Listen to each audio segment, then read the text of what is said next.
Welcome to Grit and Gravitas with Ann and Annie, bringing you savvy, spirited stories of success. We're excited to deliver 30 minutes of inspiration, impact, and goodness. We'll be bringing you guests and friends from around the country who have very special work and personal journeys. I'm Ann Dieter Gallagher, your co-host with Annie Carnathan, and this is Grit and Gravitas. Let's go!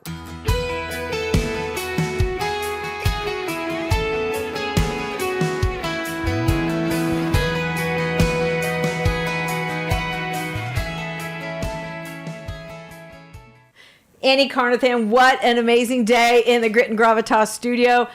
This is going to be a walk down memory lane for me. And we are so excited to have Jillian Susi, who she is the prime example of women in high gear. And you're going to learn a little bit about her. Jillian, welcome to the Grit and Gravitas podcast studio. All the way from San Diego, California, correct? Wow, where it's sunny and warm, I'll bet. It's sunny and 70 already. Thank you so much for having me. I'm so excited to be here. Our pleasure. So, little backstory before I let Jillian take the microphone and go. Jillian was a intern for Dieter Gallagher Group in 2014. So we are 10 years, celebrating 10 years for that. Oh my gosh. And I, excuse me, I will never forget the ramp up to that. I want to say your business teacher from Bowling Springs or whoever, one of your teachers reached out to me when our office was in Rossmoyne, Mechanicsburg, and said she had a young lady who was very excited. She wanted to pursue an internship. Would I meet with you and talk with you? And then, the first time I met you, I thought, oh my word, I've got to find a place for her. I love her. And you have had such an amazing career since then. Then we connected again at Penn State when I was up for several events with students in high gear. And of course, women in high gear the first time. But she should be writing a book on how to ascend in your career, how to connect the dots. So Jillian, tell us a little bit about, you're at Discord. Tell us what that is and give us a little backstory on that. Yeah, absolutely. And yeah, I mean, the internship, when I think back to that, it all started because my mom saw an article about Anne in our local newspaper. And I was kind of thinking about what I wanted to do with my career. And we had talked about like options, and I like writing and communicating. And so communications was in my head. And my mom saw an article, I read more about Anne, and I was like, I have to learn more. So I'm so glad that internship worked out because it started my whole career in PR, and like that's where I learned about what even PR was, and so I'm so grateful that you took me in as a high schooler that knew nothing about the field. And yeah, I'm here today, and I work at Discord. I am on the policy and reputation team. And Discord, for those who aren't familiar, is a voice, video, and text platform that was really built to help friends come together around video games. And I'm not a gamer myself. At least I wasn't when I started at Discord. But what really drew me to the company was it being built around friendships and bringing people together in a way that wasn't the typical social media, like scrolling an endless feed and being served content. You can choose which communities to join and pick out, for example, if you want to join one about PR, there's going to be one on there to discuss and get tips and make friends in the industry. So that's what really drew me to it. And so it is mainly focused around gaming, but there's also tons of other communities on there, and people spend time together listening to music or just hanging out and chatting with each other. And then in my role, I do a lot of work with the public policy team, the legals team, the trust and safety team. So it's a lot of building our reputation and telling the positive stories. And then on the flip side of that too, crisis management and handling situations that come up in that way too. Oh, that's a big role, Annie. It's a big role, Jillian. So what was important to you in your first job your very first professional job.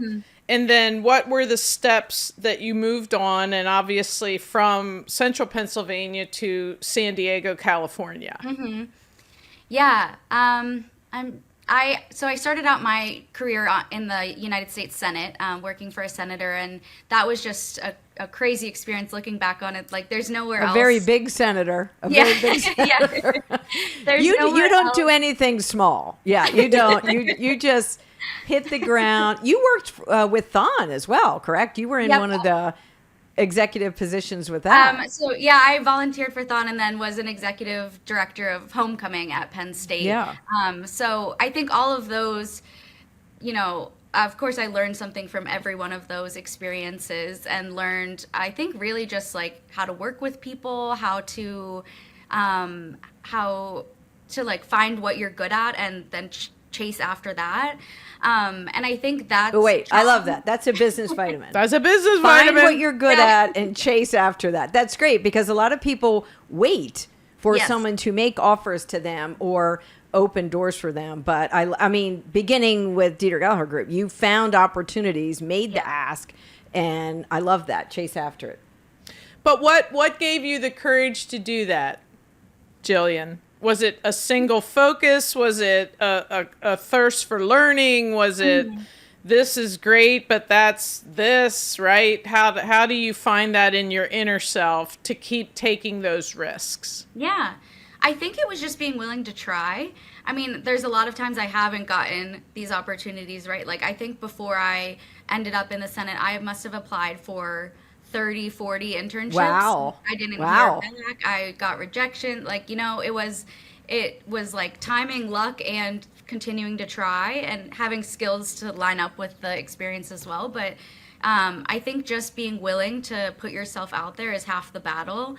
I mean, Anne could have said, I don't want a high school intern. I have no work for you. But she took a chance on me, and because I asked. And so I think too, like, it's trying a bunch of stuff, and then whatever works out and feels like you're interested in, I just have continued to follow that, like, inner knowing, I guess, of like, this is in front of me, it's interesting to me, it feels right, I'm gonna go after that. And that's kind of what the through line, when I look back at every job I've had, it's like the next step has felt like a challenge. It was an opportunity in front of me that I was seeking, and it felt aligned with what I was interested in. Well, her soft skills are extraordinary. And we say that a lot, Jillian, when we're talking to college students or younger people. The degrees are so important. You have a degree from Penn State in communications or public relations or journalism. That's so important, but that doesn't really seal the deal. Your grit and determination, your willingness to do research before you arrive somewhere, your willingness to make the ask, those are all evidence of your soft skills. And that really, I contend, is what seals the deal, for a company to hire you. Is we like to see that kind of confidence in yourself, willingness to fail and get back up again. We talk a lot about setbacks and comebacks. We all have them. If you're coming to the workplace and you just only can win and you're so devastated that you can never get back up, well, that's not going to end very well for you. Yeah. But so you're saying you had 10, 20 rejections and you still, kept climbing, kept making the ask. And that's really key to success. It absolutely is. And again, you're tamping down a fear along the way there, Jillian. Yep. There's absolutely an innate fear of failure in every single one of us. And the ability and the courage to tamp that down enough to try, I think, is extraordinary. And I think the younger age to do that is even more extraordinary. And again, I keep coming back to this, but it was just that internal engine, that motivator. Yeah, I think so. Well, and I think I was just encouraged by each step along the way. Like my mom encouraged me to reach out to my teacher, who helped me reach out to Anne. And then from there, Anne expressed that was like, she was impressed by that. And so I was like, okay, Totally. I'm going to keep trying that and keep trying. So it's definitely not all me. It's definitely the people who have helped me along the way too. And I think that's so important. to have people who encourage you to do it, because now I look back and I know that helped me along the way. But as a high schooler, I probably wouldn't have done it without encouragement from folks along the way. Yeah. So I think that's key too, is like finding people who can help you and help point you in the right direction, and taking the feedback you get along the way and taking that with you on your next step as well. No, that's amazing. And Anne was so excited by you, Jillian, and for many, many reasons. But I just, halfway in, I think you epitomize why Anne and I are doing this podcast. Mm-hmm. For precisely, what you're talking about. The earlier in business, the better. But as you sequence through, I mean, we're all sort of blank slates when we're young, and we take, I think, a square from everyone to sew our own quilt, right? And then we try to cocoon ourselves in that and learn from that. And I get it. I see precisely. We're so excited about every guest, because we learn as much as hopefully the people listening do. And so I really applaud that ladder climb, right? Well, we were on a roll. We secured Susie Welch, and then I said, but we secured Jillian Susi. Equally excited, trust me. Yeah. So Susie Welch is a rock star, but I said we kind of like hit it big with Jillian. So so follow your career a little bit. So you kept knocking on doors and rising the ranks. So obviously you're deeply rooted or passionate about policy. Mm-hmm. You're in the U.S. Senate, and you could see, a lot going on there. And then, so tell me, how did you segue from there to Discord? Yeah, so I left the Senate and went to a public affairs firm in DC and worked on a whole wide range of clients. And I got to touch everything from nonprofit to corporate world to tech too. And that was a really good learning experience, because it opened my eyes to what PR can spread across. Yeah. It was just, it really opened my horizons to what type of work you could do in PR, even in the lens of policy communications. There's so much you can do. And at that job, I worked on a couple tech clients, and I always thought it was so interesting. Obviously, technology touches our life in every single way now. Right. And I knew that inherently, but when I was working on those clients, it was like the same issues we were seeing, issues and positives we were seeing in the Senate, come through legislation and all of that, we were seeing online as well. And what I was seeing in my daily life was being reflected online too. And I don't know, I think that is so interesting. And so I always had it in the back of my mind that I might want to go into this space one day. And then it was COVID, and I think everyone came out of COVID wanting a change. And I was born and raised on the East Coast. It will always have a special place in my heart, but something was pulling me to try something new. So I found a job in San Diego at our local Planned Parenthood arm out here, doing communications out for them. And that's what got me to San Diego. And then from there, the Discord opportunity opened up, and I remembered that I always had that in the back of my mind, that I wanted to try the tech policy comms world out. And I've been there ever since. And the through line has always been policy comms, but it's all been different variations of that and different manifestations of how that looks and the issues you're dealing with. But I think we have the blessing in communications to never be bored. There's always something new you can try, a new skill you can learn. The field itself is always shifting. Even from my first job in the Senate, when I was physically clipping out clips with scissors, to now doing everything digitally. There's just, and that's what 6 years of difference, So I think that's one of the business vitamins I came prepared for, was be agile, because the field itself and our world is now constantly shifting, and so you just have to, I think, be willing to try new things, learn new skills, do things in a different way than you have done them before. Just because I think our world and communication specifically is changing so quickly.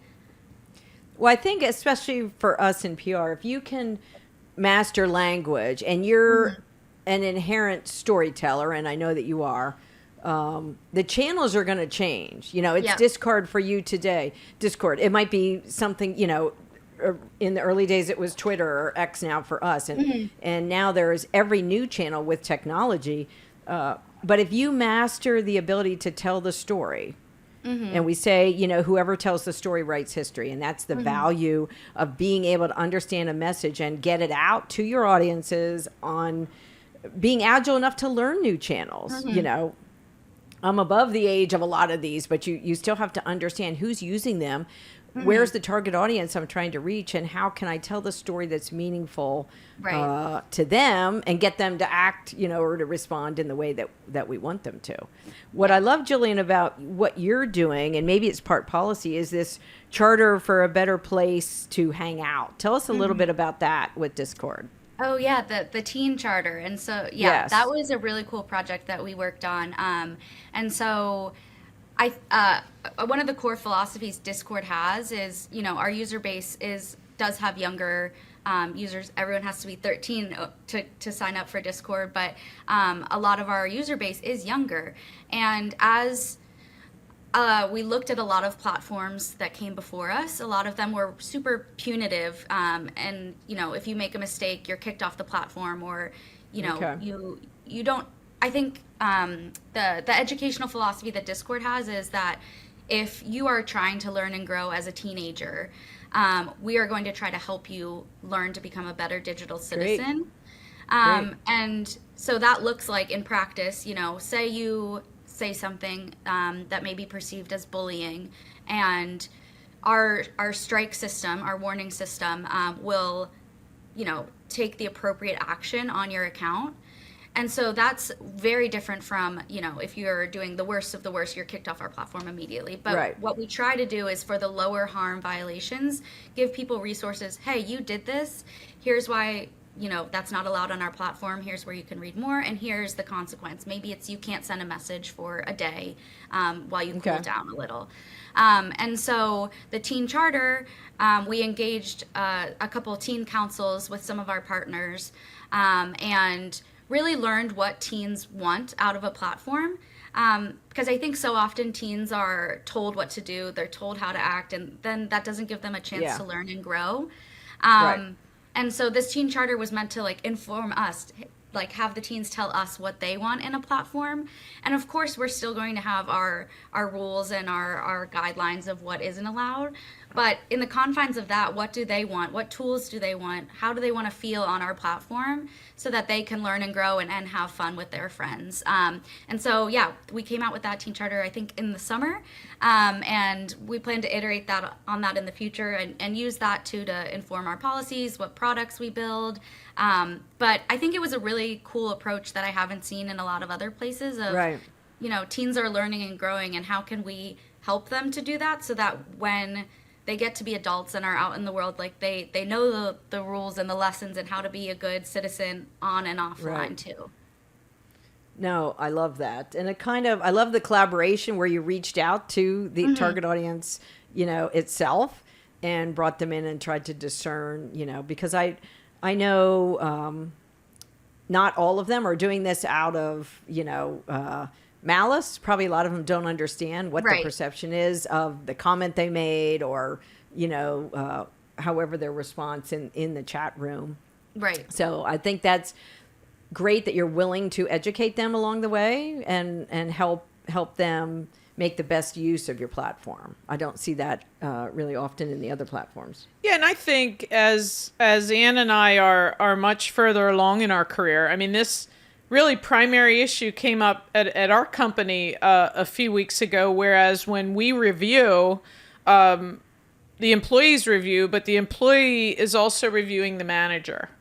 And it's a two-way street, because we're all learning, we're all growing together. And exactly to your point, Jillian, how is anyone supposed to know how to improve that relationship? And on one hand, we have to train on how to do a review, right? As managers and as leaders.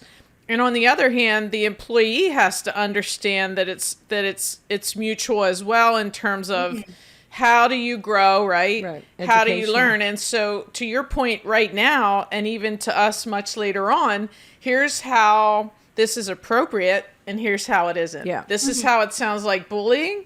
This is how it sounds like you having a position of power, right? And it's a give and take. And so what I love about this is that fundamental concept for Jillian at a much younger stage of her career is absolutely as appropriate and meaningful today in business. And she'll carry that with her, as will hopefully a lot of other people learning from this. No, absolutely. So what part of PR, back from your Penn State days to now, has changed for you? Are you mostly media facing, or are you mostly organizational or customer facing? So Discord is in a unique position. I think we're a mid-sized company, which is, if I could recommend to anyone like where to go, it's a mid-sized company. It's like at my stage in my career, because you have enough autonomy and enough resources to be able to do things. Like, I think at a smaller company, there's maybe not always resources to be able to perform initiatives and all of that, but you're not at a huge company where your role is set out for you. So even in the 2.5 years I've been at Discord, my role has changed, and I've gotten to learn new things and try new things. And sometimes it's like there's this project, or it's like, who's gonna take it? And you're like, I will take it, and then you're able to run and go with it. There's a business vitamin too. Raise your hand. Raise your hand. If nobody wants to do it, raise your hand and say you'll do it, and that's great. Yeah. So it's a mid-sized company, and so I get to kind of do it all, which has been awesome. So, I do a lot of media relations, but I also do a lot of internal, crafting blog posts and preparing spokespeople and figuring out positioning of how we're going to, frame this announcement. And then on the reactive side, handling media inquiries, crises, all of that too. So I really enjoy my role at Discord because of all of that. Like I get to do a lot of different things that I may not be able to do in a bigger company, or even a smaller company where there's not the same amount of resources. Well, and your opportunity there to impact so many people, like you said, so they have more resources.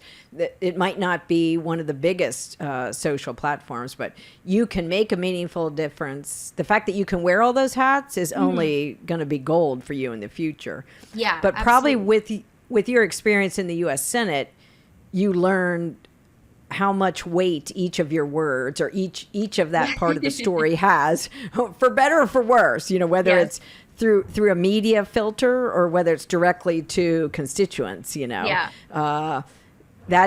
an invaluable lesson to learn the power, in those positions and seats of power, and understand how the story is crafted and the impact that it has. I think you two very early on, Jillian, found a niche in communications. So that's super broad. Are you surprised? Well, but she took PR and took that path. And I think when you look at a marketing major, a communications major, and you try to boil the ocean, it's very difficult for a company in their mind's eye now that rewards niches, that rewards sort of lanes and collaboration and so many different parts to that to bring into the whole integrated workforce. I think that was huge for you to establish that early on. Yeah. And I would just say one of the things I would say to younger people is find that niche, even if it's a couple or three, right? And then say to a company, here's the value, having done the research, or here's the job position that I think I could most help you. And grow. And looking back, do you think there's any other part of communications you think you'd like to pursue in the future, or is it PR? That's a good question. I really like media relations, so I think I'm a PR girl, I think. And I think because, like we talked about earlier, you're never bored, and like things are always changing. I think that, I don't know what the future holds, but I can see myself staying in this area for a long time. An area that's interesting to me though is like SEO marketing and the figuring out the keywords that get you hits on your website. I just think that's so interesting. I don't know if I'll ever go into that, but I think that is an interesting field too. And something you said, oh, the finding a niche. When I was starting, I was really scared that finding a niche would mean I would be bored or that I would only be able to do one thing. Like And pigeonholed, right? yes, Like that pigeonholed. people would look at you and go, she can only do this, Yeah, right? and because I love to learn new things and try new things. I was like, that felt like so claustrophobic to me. But I will say there's so much I can do within this niche, and you can always expand too, right? Like find little adjacent things that are not technically policy comms, but are adjacent, so you can expand your reach and breadth. And so I think that's exactly right. Like finding a niche is so smart, and don't be scared that you're going to be pigeonholed, because there's always a need for comms, and there's always other things that you can take on. And so, yeah, I think that's just important to note too, is usually you can always find more things to do too, so you're not just pigeonholed into one thing. Well, and find a way to say to your company, I think we need this, and go there. Right. I would much rather have someone I had to pull back a little bit Yeah. Yeah. and say, chop with your fresh eyes, with your aptitude, Yes. with your brilliance, your intelligence. Like, what don't we know? Where's this maybe headed that we don't know? Right. And that's tamping down fear.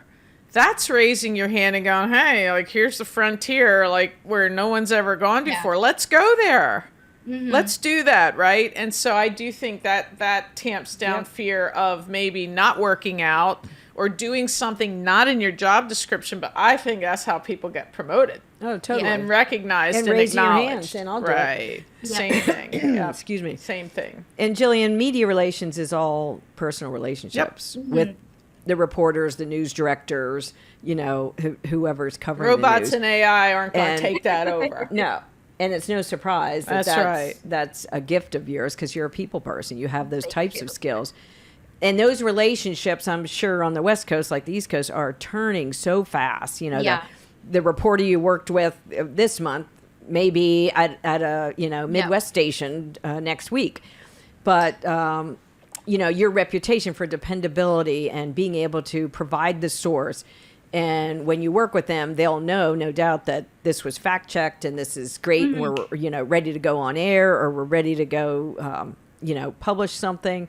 That level of loyalty and dependability is what makes a good media relations professional. Yeah, 100%. Now, do you have any tips? So step back and talk to your younger self right after you left Dieter Gallagher Group. Do you have any tips, things you wish you knew? Say, a section of our audience are, college kids or first careerists. For So sure. they've just stepped on to the workforce stage. What advice would you give them / your younger self? Ooh. I think one of the biggest things is to trust yourself. I think when Good. you are new in your career, it is so easy to kind of couch what you know in saying I'm too young, I'm too new to this. There's people above me that surely have thought about this, or surely know what they're doing more than me. And I think in a lot of cases that's true, right? Expertise is important and speaks for itself. But I also think that when you're young in your career, you can raise your hand and say, I had this idea, can I run with this? Or have we thought about this? Here's my recommendation. And I think trusting yourself to speak up and that your ideas and thoughts are valuable too. Of course, there's a time and a place. I think definitely been times where I look back and I'm like, oh, why did I say that? Or like, I was acting like I knew everything and I didn't. So time and a place, and like bring it up respectfully. But I think too, like, especially people who are digitally native and have grown up on the internet more than myself. Precisely. There's trends and stuff like that they're closer to, that are so valuable, or ideas and all of that. So I think having the courage, like we said, tamping down the fear and raising ideas and maybe new frontiers that companies can tackle it's so hard. That is something I still struggle with. But I think, you're hired for a reason, and that's the only way you're going to move forward and proceed in your career is by pushing your boundaries and continuing to think forward like that. And I think in that same vein, I've learned what has been so helpful to help me be positioned as more senior and more expert level is saying, like, here's my recommendation, here's what I'll do to execute that. Are you aligned with this? Versus saying, hey, what do you think about this? Right. Good frame. But framing it as like, here's what I think we should do. Here are the steps I will do. No work for you. I'm going to take this and run with it. I think that one allows you to get more done. It shows that you are showing up as an expert, and I think it's easier for people to react to things when you have a solution for them versus saying, exactly. Here's my question. What do you think? And certainly there's times where you can say, it's PR is so collaborative of like, I'm stuck. Can you help me think this through? That's one of my favorite parts of the work too. Right. But I think when you know what to do, coming with that solution, I've learned has gotten me way farther than a more timid approach of like, what do you think of this idea? You know? Well, and your voice goes up, and already it's a position of weakness. And more than anything, what that strength is leadership. Yeah. To lead anything, you have to have people who will follow. And there's a way to do that, and there's a way to alienate that. And so that's sort of the win or lose is how many people are going to follow you on the journey, right? Yeah. And Jillian, that's leadership, right? No. It's like, here's what I'm going to do, and I respect whatever you're going to do. This is what I think, right? And own that, right? That's the position of strength. So I love the vitamin tip about the framing too, because we talk about that several times in the boardroom. More often women than men will do this. They'll raise their hand. So number one, men never raise their hand in the boardroom. They just talk. So many times female will raise her hand and then preface it by saying, I don't know what you think about this, but, or I'm not sure if this sounds okay, but. So do not frame it that way. You've set yourself up for a reaction, or that you might not be owning. you're asking permission. Yes. And you don't you're need not permission owning the to situation. think what you think or say what you say, Yeah. right? So to your point, state what your recommendation is. State that you're ready to execute the solution, be part of this, and then it's received often much more professionally. And are you in or you out? Make a decision. Decide. Good. Any more advice, Jillian, for younger people, younger women that are aspiring to be where you are, or even to aspire to a C-suite? Yeah.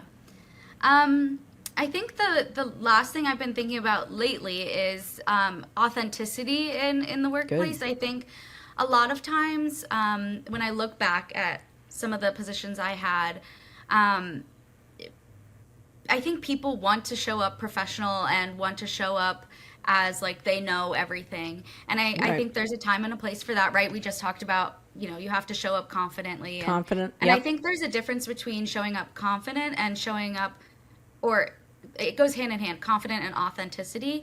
I think you can be confident and say, here's my recommendation, here's how I'll do it, and here are the parts I don't know and would love to talk out. And I think that when you show up authentically, especially in a position of leadership, and say, here are my blind spots, like that's why I hired you to help me, or good point. Amen. I'm a person, and here's what's going on in my life that's maybe impacting me. And I think too, there's a line, of course, between business and personal life, and you don't need to be sharing everything. But I know in situations when I've had leadership that shares what's on their mind, what's going on, what they're struggling with, it reminds me that, one, you can be in that position and still be a human. Be vulnerable. And it makes me respect them more and makes me want to be on their team more when I know that they're not just, it makes me more comfortable to come to them with issues to work through as a team.